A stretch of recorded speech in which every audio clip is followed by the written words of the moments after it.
श्री धाम आश्रम के इष्ट देवता श्री दत्तात्रेय भगवान, माँ भगवती राज राजेश्वरी त्रिपुर सुंदरी, माँ नर्मदा जी के श्री चरणों में कोटि कोटि वंदन। आज आपके समक्ष जो प्रस्तुत किया जा रहा है, बहुत से भक्तों की फ़ोन पर फ़ोन चल रहे थे। बहुत मुश्किल से समय निकालकर आज हम इस वीडियो को आप तक पहुंचा रहे हैं। बहुत ही महत्वपूर्ण जानकारी है। पितृपक्ष शुरू हो चुका है। पितृपक्ष के बारे में हमने इसके पहले के कई वीडियो में आपको बहुत सारी जानकारी तो दे चुके हैं, परंतु अन्य लोगों की कुछ मांग ऐसी थी कि इस विषय पे और भी ज्ञान हमें प्राप्त हो, तो जिसके चलते आज बहुत मुश्किल से समय निकालकर आप सबके लिए यह वीडियो दिया जा रहा है पितृपक्ष के लिए। इस पितृपक्ष में क्या करना चाहिए, हमारे पितरों के लिए क्या भोजन प्रसादी दिया जाना चाहिए, किसको देना चाहिए।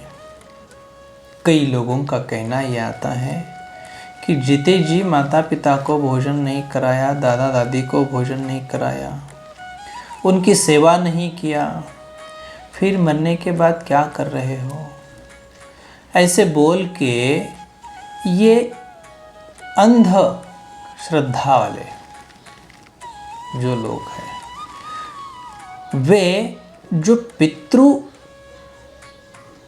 पिंडदान, पितरों के लिए तर्पण आदि जो विधि करने जा रहे हैं, उनको रोकने की एक प्रकार की ये साजिश चल रही है।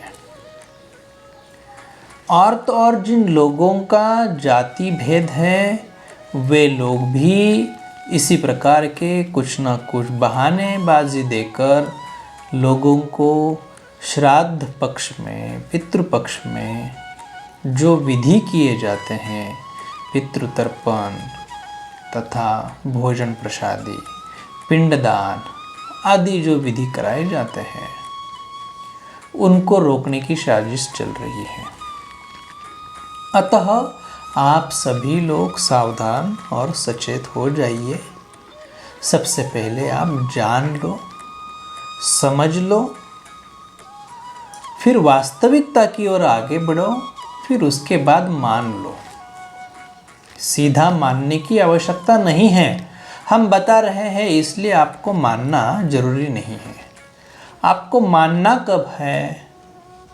जिस समय आप जान लोगे, समझ लोगे वास्तविकता क्या है, फिर मान लेना। ठीक है, तो अब हम आगे चलते हैं कि पितृपक्ष में भोजन दिया जाता है। किसको दिया जाता है? केवल और केवल शास्त्र में वर्णन है। हम जो कह रहे हैं ये हम नहीं कह रहे हैं। कई लोगों को प्रश्न होता है कि श्रीधाम आश्रम के द्वारा जो ज्ञान दिया जाता है ये हम दे रहे हैं, ये हम नहीं, हमारा कुछ नहीं है। जन्म लेकर जब आए थे तो उस समय थोड़ी ना सब कुछ सबके साथ में वाणी का प्रयोग किया जाता है, जो सुना जाता है वो तुरंत समझ में आ जाता है। नहीं, वो सीखना होता है। तो सीखते कहाँ से? कहीं ना कहीं से सीख कर ही आते हैं।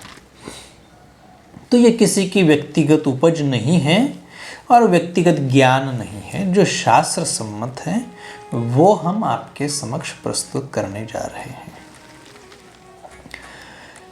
पितृपक्ष में 15 ही दिन क्यों है? आप सोच लो। 9 क्यों नहीं है? 10 क्यों नहीं है? 5 क्यों नहीं है? 20 क्यों नहीं है? 25 क्यों नहीं है? 15 ही क्यों है? सोच लो। प्रतिपदा, द्वितीया, तृतीया, ऐसे करते करते हम आगे बढ़ते हैं तो 15 दिन का ही पितृपक्ष होता है। उससे आगे नहीं होता है, उससे कम भी नहीं और ज़्यादा भी नहीं। वे इसलिए हमारी तिथियां 15 हैं और हर एक मनुष्य का शरीर जब छूट जाता है पंच महाभूत में विलीन हो जाता है तो ये 15 दिन ही तो होते हैं, 15 तिथियां ही होती है, और तो कोई तिथि नहीं है इसके अलावा। कम तिथि तो है नहीं और ज़्यादा भी नहीं है, 15 तिथि है तो पितृपक्ष भी 15 तिथियों का ही होता है। और इन्हीं 15 तिथियों में से हर एक व्यक्ति कोई ना कोई तिथि को शरीर त्याग देता है। तो जिस तिथि को उसने शरीर त्याग दिया है उस तिथि के दिन उसका श्राद्ध करना अनिवार्य आवश्यक है। अब कोई व्यक्ति अगर श्राद्ध कर्म करता है और कोई उसको रोक टोक करता है तो ये उसके लिए घातक है। अब पितृदोष जो बन के आता है वो पितृदोष किस प्रकार बनता है कि श्राद्ध कर्म नहीं करने से। अब जो लोग मानते हैं वो समझ पाते हैं, जो अंतरंग यात्रा करते हैं, अंतर्मुख है, ध्यान धारणा उपासना गुरु शिष्य परंपरा में है, अंतर्मुख होने के कारण उनको ये फील होता है। क्या फील होता है? पूर्णिमा के दिन पितृलोक जो होते हैं उनके दरवाजे खुल जाते हैं और वे धरती पे आ जाते हैं। तो इन आंखों से वो दिखता नहीं है, इन कानों से वो सुनाई नहीं देता है, स्पर्श से पता नहीं चलता है, कर्म इंद्रिय ज्ञान इंद्रियों के द्वारा वो समझ नहीं आता है। जिस प्रकार हम हवा को महसूस करते हैं, फील करते हैं,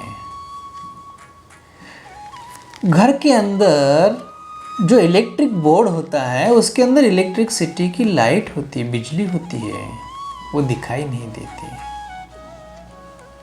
जब आप उसको हाथ लगाते टच करते हो तो वो आंखों से दिखती नहीं है परंतु चिपक जाता है। व्यक्ति मरने के चांसेस निश्चित है। तो ठीक इसी प्रकार हवा दिखती नहीं है, हवा को महसूस किया जाता है, फील किया जाता है। तो हमारे पितरों को हमें फील करना है। जो व्यक्ति अंतर्मुख है वो समझ पाएंगे कि पितृ जो है हमारे आ जाते हैं, वो दिखते हैं, हमें संकेत भी दे देते हैं।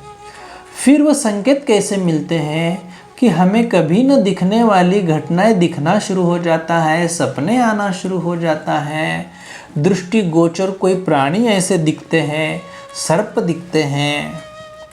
वैसे तो ये जो पितृपक्ष जो है ये राहु और केतु दोनों का मिलान का संयोग है ये पितृपक्ष।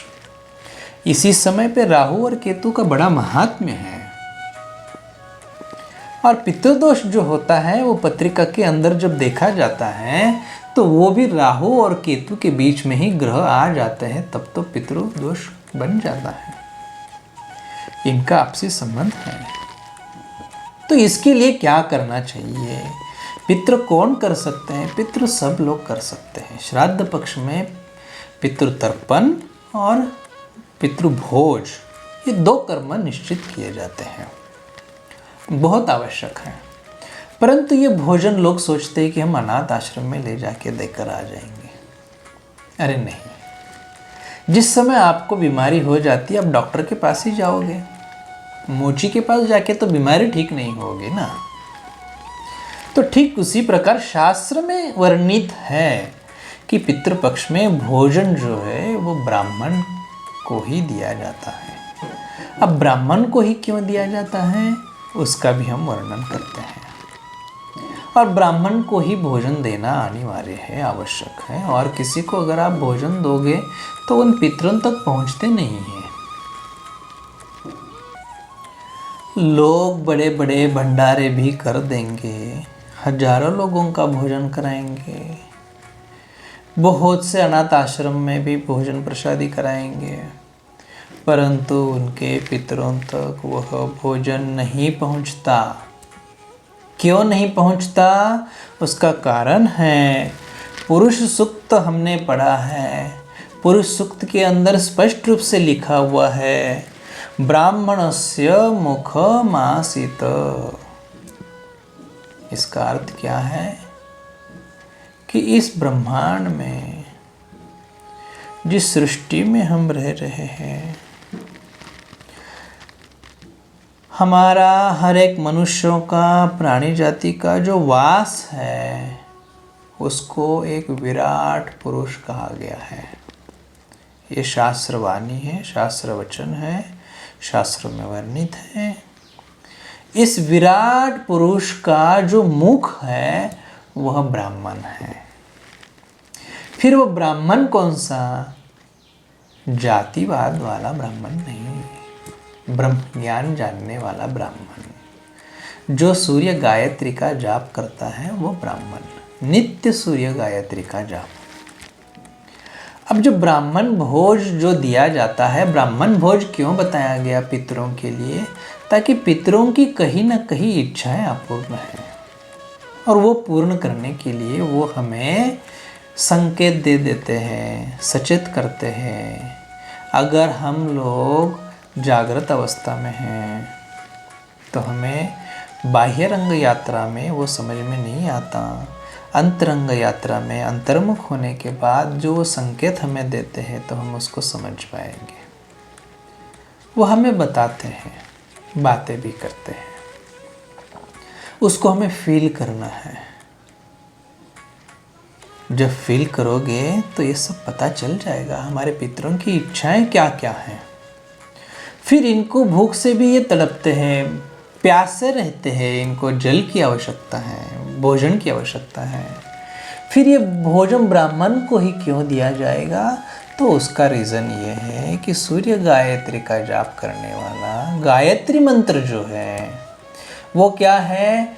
अग्नि ही है। इसीलिए जो ब्राह्मण सूर्य गायत्री का जाप करता है तो उसके पेट के अंदर, जठर के अंदर वो अग्नि प्रदीप्त होता है। सूर्य का जो ताप होता है उस ताप को एक ब्राह्मण ही पचा सकता है और कोई नहीं पचा सकता। अब जो इच्छाएं हैं, वासनाएं हैं, उसकी पूर्ति करने के लिए, तृप्ति करने के लिए जन सामान्य जो लोग होते हैं वो इस भोजन को पचा नहीं पाएंगे, उतनी क्षमता चाहिए। सूर्य गायत्री जैसी अग्नि होना जरूरी है, उस अग्नि में इसकी आहुति दिया जाएगी, फिर वो कन्वर्ट होगा और किसी न किसी ऊर्जा के माध्यम से उस ब्राह्मण के द्वारा फिर वो अपने पितरों तक वो पहुंच जाता है। अभी कईयों का प्रश्न होगा कि हम उनको जो पसंद आता है वो भोजन ब्राह्मण को देंगे? नहीं, कई लोग मांसाहार भी करते हैं। लोग बोलेंगे हम ब्राह्मण को मांसाहार दान कर देंगे, हम मदिरा पान दान कर देंगे, फिर वो उनको पहुंच जाएगा? नहीं। जिस ब्राह्मण को आप दे रहे हो वो सूर्य गायत्री का जाप करता है, वो जाप करते करते इतना उसके अंदर क्षमताएं होती है कि जिस प्रकार सूर्य इस धरती को हर एक को ऊर्जा दे रहा है, ठीक उसी प्रकार वो अग्नि उसके अंदर परिवर्तित करके उस पितरों को तृप्ति दिलाने का काम वो अग्नि, सूर्य गायत्री मंत्र जो है वो करता है। और इसीलिए ब्राह्मण को ही भोजन देना आवश्यक है। और कोई ब्राह्मण ऐसा है इस हाथ से इधर से ले ले, इस हाथ से उधर और कहीं पहुंचा दे, वो वाला ब्राह्मण नहीं। जो उसको ग्रहण करे ऐसे ही ब्राह्मण को देना जरूरी है। अगर हम किसी का पार्सल किसी और एड्रेस पे पहुंचा दे, चलेगा क्या? नहीं चलेगा। तो ठीक उसी प्रकार जो ब्राह्मण के नाम से भोजन है वो ब्राह्मण को ही दिया जाए। फिर वो ब्राह्मण सही में ब्राह्मण है कि नहीं? नहीं तो कोई अगर विनोद नाम का व्यक्ति है, उसका नाम का पार्सल है और विनोद नाम का है इसलिए उसको दिया, ऐसा नहीं होता है। ये जिस विनोद के आधार आईडी से बना हुआ है ये वही विनोद है कि नहीं, ये उसी को दिया जाता है। इसीलिए श्राद्ध कर्म करते समय जो व्यक्ति श्राद्ध कर्म कर रहा है, पिंडदान कर रहा है, पितृतर्पण कर रहा है, भोजन दिया जा रहा है, तो उसके पूर्व वह संकल्प करता है। संकल्प में उसका नाम, कुल, गोत्र, वंश, इन सब का उल्लेख किया जाता है और तभी उसको वो भोजन प्रसादी दी जाती है, पितृतर्पण किया जाता है ताकि उसी को मिल जाए। एक नाम के तो बहुत होते हैं, फिर हम जिसको दिया है वो और किसी को चला जाएगा, पितृ तृप्त होंगे नहीं, साल भर रुकना पड़ेगा। ताकि पितृपक्ष जो है साल में एक बार ही तो आता है, 15 दिन, वो भी वो तिथि एक बार, 365 दिन में एक ही तिथि वो होती, 364 दिन आपको रुकना पड़ेगा। फिर अब कईयों के प्रश्न ये भी है कि पितृ जो है पिंडदान, भोजन, प्रसादी, ये श्राद्ध कर्म ये केवल पुरुष ही करते हैं, स्त्रियां नहीं करती हैं। जी, इस बात का हम विश्लेषण करते हैं। पितृ जो है ये पुरुष इसलिए करते थे ताकि उनके पास धन, पूर्व समय में स्त्रियों के हाथ में धन नहीं दिया जाता था, वो घर के कामों में व्यस्त रहते थे, वो निर्णय उनको करने की अधिकार नहीं दिए जाते थे, तो जिसके चलते फिर स्त्रियां नहीं कर सकती थी, ये उसका मुख्य कारण है। और भी उसके कारण हैं, पुरुष करते थे, ये विषय बहुत लंबा हो जाएगा एक एक अगर हम करते जाएंगे तो, परंतु हर एक व्यक्ति श्राद्ध कर सकता है। अब कोई व्यक्ति अगर है जिसके माता पिता श्राद्ध कर्म नहीं करते हैं, पितृतर्पण नहीं करते हैं, पिंडदान नहीं करते हैं, तो पुत्र कर सकता है, जरूर कर सकता है, ताकि पितरों की इच्छा है हमारे लिए सब कुछ मिल जाए, व्यवस्था बन जाए। पर अगर वो नास्तिक है, नहीं मानते हैं, उनकी श्रद्धा नहीं है, तो बालक कर सकता है। और कोई गया नहीं हो, माता पिता भी है, दादा दादी भी है, पर दादा दादी भी है, तो भी आप श्राद्ध कर सकते हो, खुद के लिए भी कर सकते हो, ताकि आपके नाम से आपने पार्सल भेज दिया है और आप उसके बाद वहाँ पहुँच जाओगे तो ऑलरेडी आपके पहले वहाँ पहुँचा हुआ है, तो आप उसका उपभोग ले सकते हैं, उसका लाभ ले सकते हैं। तो ऐसे कई सारे वर्णन जो है ये शास्त्र में आए हुए हैं। आप सबके लिए ये पितृपक्ष जो है, श्राद्ध कर्म जो है, पिंडदान, पितृतर्पण, ये देना आवश्यक है। इसके अंदर दो मुख्य बातें आ जाती हैं, एक होता है अग्नि और जल। अग्नि में क्या है अभी वो हम आपको बताते हैं, जैसे कि चावल है, आटा है, काले तिल है। और जल में क्या है, पानी, तो उसमें आप दूध मिला देना, ये हो गया उनके लिए। ये दो ही आवश्यक बातें हैं, ये उनको दिया जाता है ताकि हर एक व्यक्ति ने दूध और जल ये ग्रहण किया होता ही है। और दूसरी बात, जो आटा गेहूं का होता है और चावल होता है, ये भी बचपन से लेके वृद्धावस्था तक हर एक व्यक्ति ग्रहण करता ही है।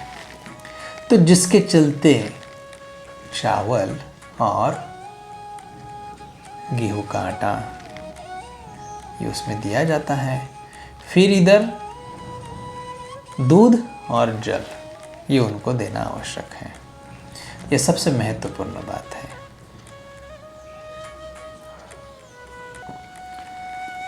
आज हम आपको श्राद्ध पक्ष में किए जाने वाले जो विधि है उसमें कुछ उपाय भी बताने जा रहे हैं।